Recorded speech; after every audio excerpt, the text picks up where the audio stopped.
दोस्तों, जब प्रकृति साथ देती है तो सब कुछ मन माफिक होने लगता है। जब नियति रूठ जाती है, जब साथ नहीं देती तो फिर बना बनाया खेल बिगड़ जाता है। अब मोदी जी को देखिए, मोदी जी ने बड़ी मुश्किल से लालू के गोद से नीतीश को छीना था, अपने साथ नीतीश को मिलाया था, अपने साथ जोड़ा था। और तब मोदी जी की सोच थी कि नीतीश की वजह से बिहार में बीजेपी को नंबर मिलेंगे लोकसभा के लिए, और साथ ही साथ नीतीश जैसा पाखी तजुर्बेकार सियासतकार उनको प्रधानमंत्री के लिए चैलेंज नहीं करेगा।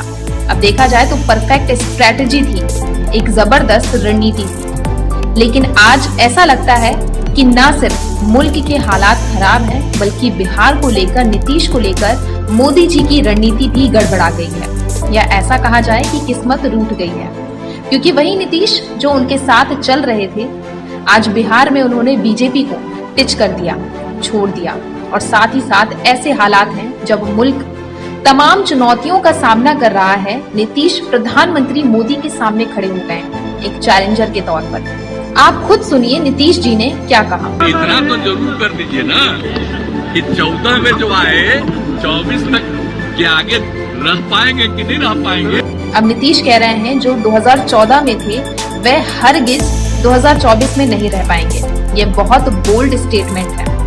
और आज विपक्ष के किसी नेता की यह हैसियत नहीं कि वह इतना कुछ कह दे मोदी के लिए। लेकिन सिर्फ नीतीश नहीं कह रहे, भतीजा जो है तेजस्वी, वह भी तफ्तीश कर रहे हैं। देखें यह वीडियो। मुख्यमंत्री जी ने कहा कि 24 में ही सरकार गिर जाएगी, दोबारा आने वाले लोग नहीं हैं। जो नीतीश कुमार जी ने आज बयान दिया, इसमें सच्चाई है, जनता देख रही है और ये होकर। दोस्तों, तस्वीर बिल्कुल साफ है। 2024 के फाइनल के लिए नीतीश अब एक चैलेंजर के तौर पर खड़े हो गए हैं, और इसीलिए उन्होंने बीजेपी को छोड़ा है और एक नई विचारधारा शुरू कर दी जो दिल्ली की तरफ रुख कर सकती है। और एक ऐसे वक्त पर जब महंगाई है, बेरोजगारी है, जब चीन हमारी छाती पर खड़ा है और मोदी जी की जुबान खुल नहीं रही चीन के मामले में।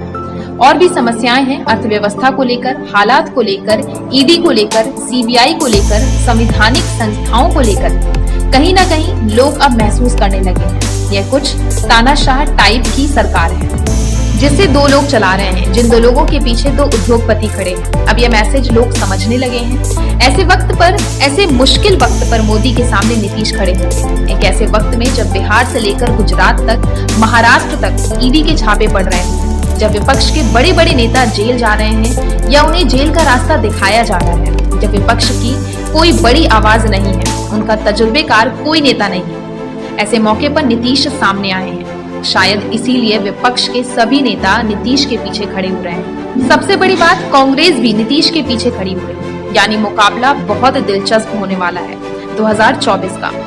और कहीं ना कहीं मोदी और शाह की नींद उड़ी हुई है। आखिर क्यों मोदी और शाह की नींद उड़ी है? अब दोस्तों, मोदी जी की घबराहट का सबसे बड़ा कारण यह है, जिस हिंदी पट्टी पर जहां हिंदी बोली जाती है, जो बीजेपी का गढ़ रहा है, जिसको मोदी ने 2019 में जीता, 2024 में जीता, यानी जो जमीन थी मोदी की और जमीन की नींव खींचने जा रहे हैं नीतीश कुमार। आप यह पहले नक्शा देखिए। अब इसी नक्शे में मोदी का डर छुपा हुआ है। दोस्तों, अगर आप यह नक्शा देखेंगे तो सब कुछ साफ हो जाएगा।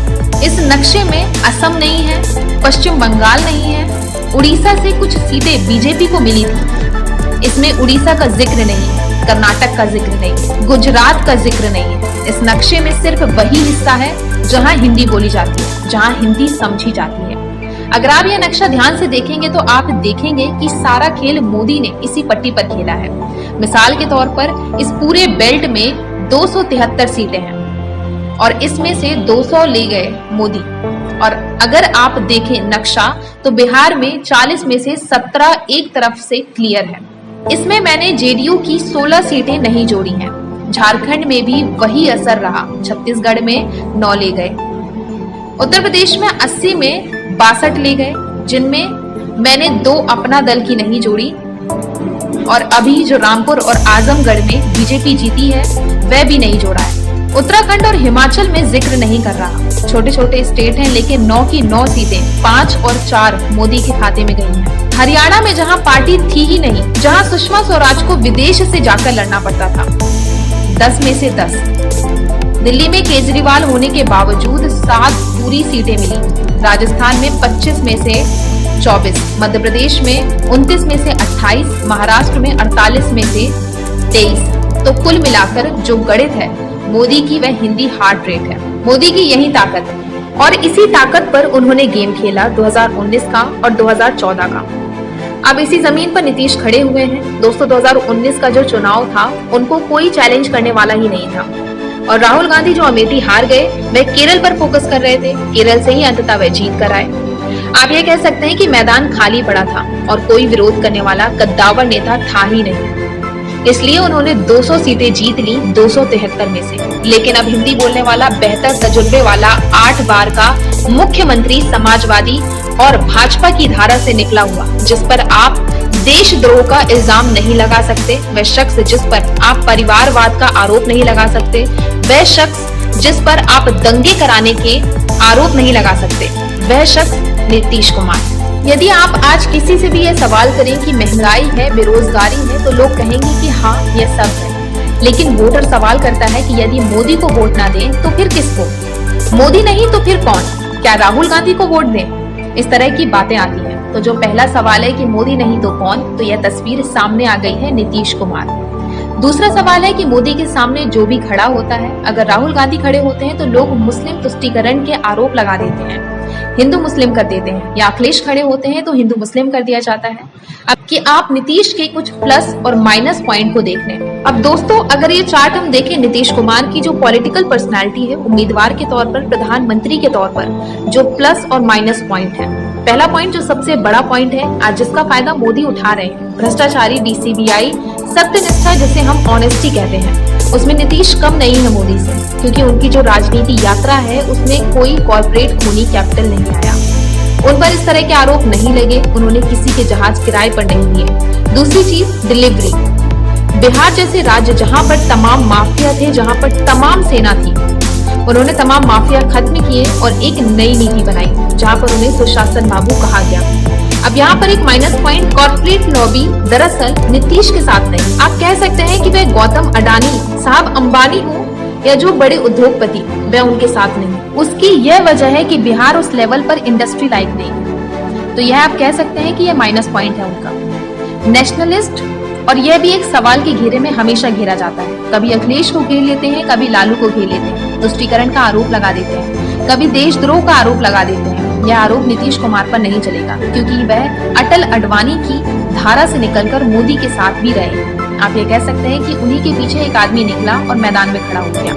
एक और माइनस पॉइंट जो कह सकते हैं, इंटर स्टेट बेस, कि उनका जो पैन इंडियन है, क्योंकि जनता दल जो बिहार में सीमित है, झारखंड या पूर्वी उत्तर प्रदेश तक, वह जो पैन इंडिया फील है, इन 1.5 सालों में यदि नीतीश ने ठीक किया तो वह कर सकते हैं, क्योंकि मोदी से भी 2013 से पहले देश पूरी तरह से परिचित नहीं था। और सबसे बड़ा प्लस पॉइंट इमेज, ना परिवारवाद का आरोप है, इनकी बेटी के बारे में कोई जानता नहीं कि उनका बेटा पॉलिटिक्स में है या क्या करता है, और बिहार में रहते हुए किसी घोटाले में नहीं फंसना, किसी भी विवाद में ना फंसना, संयम बरतना और चुपचाप काम करना। नीतीश अपने चेहरे को, अपनी तस्वीर को नहीं बेचते, कैमरे के सामने खड़े नहीं होते, और फिर उनके पास इंजीनियर की डिग्री भी है, मेधावी छात्र थे।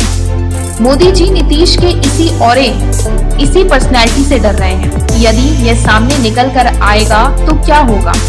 एक और तस्वीर आप देखिए कि जब मोदी वर्सेस राहुल गांधी होता तो ध्रुवीकरण आसान हो जाता, जो हिंदू पॉपुलेशन ऑफ को बरगलाया जा सकता है। राहुल गांधी के कुछ बयान दिखाकर ऐसे ही कुछ उत्तर प्रदेश में हुआ था, जहां पर अखिलेश 3 गुना बढ़े, लेकिन ध्रुवीकरण के कारण रह गए। यह ध्रुवीकरण मायावती के साथ नहीं चलता, क्योंकि मायावती इस समय बहुत कमजोर है, तो वहीं नीतीश पर यह ध्रुवीकरण नहीं चलेगा, हिंदू मुस्लिम नहीं चलेगा। अगर आप ग्राफ दोबारा से देखें, जहां बिहार है 40 सीटें हैं, झारखंड है 14 सीट है, यूपी 80 सीट है, राजस्थान, मध्य प्रदेश यह जो 273 सीटें हैं, तो आखिर क्या वजह है कि नीतीश यहाँ पर खेल करेंगे? अब तो नीतीश का जो टारगेट है वह आपको लग रहा होगा कि 273 में से 150 लेकिन नहीं, वे चाहते हैं कि 200 में से यदि उनने 50 सीट भी कम कर दी तो खेल बिगड़ जाएगा। और यदि मोदी 273 में से यदि 50 सीटें भी कम हो जाएगी तो क्या होगा? इन सीटों पर नीतीश सबसे बड़ी चोट करने जा रहे हैं। अब दोस्तों, नीतीश कुमार ने सोनिया गांधी से बात करी है। आते हैं कि नवीन पटनायक से लेकर केटीआर से लेकर अब लोग साथ आए, ममता बनर्जी के साथ आए और आने वाले दिनों में इस पर भी मीटिंग होगी। और कहीं ना कहीं सबसे पहले नीतीश कुमार चाहेंगे कि जो ईडी, सीबीआई और संवैधानिक संस्थाओं का जिस तरह से दुरुपयोग हो रहा है उस पर वार करना चाहते हैं। और नीतीश कुमार जैसा ईमानदार आदमी यह सब कर सकता है। अगर आपने हमारे चैनल को अभी तक सब्सक्राइब नहीं किया है तो इसे सब्सक्राइब करें, बगल में बनी हुई घंटी जैसी आकृति को दबाएं, जिससे आप हमारा हर वीडियो सबसे जल्दी देख पाएं। अगर आपको हमारा वीडियो पसंद आए तो इसे ज़्यादा से ज़्यादा शेयर करें और इस वीडियो को लाइक करें।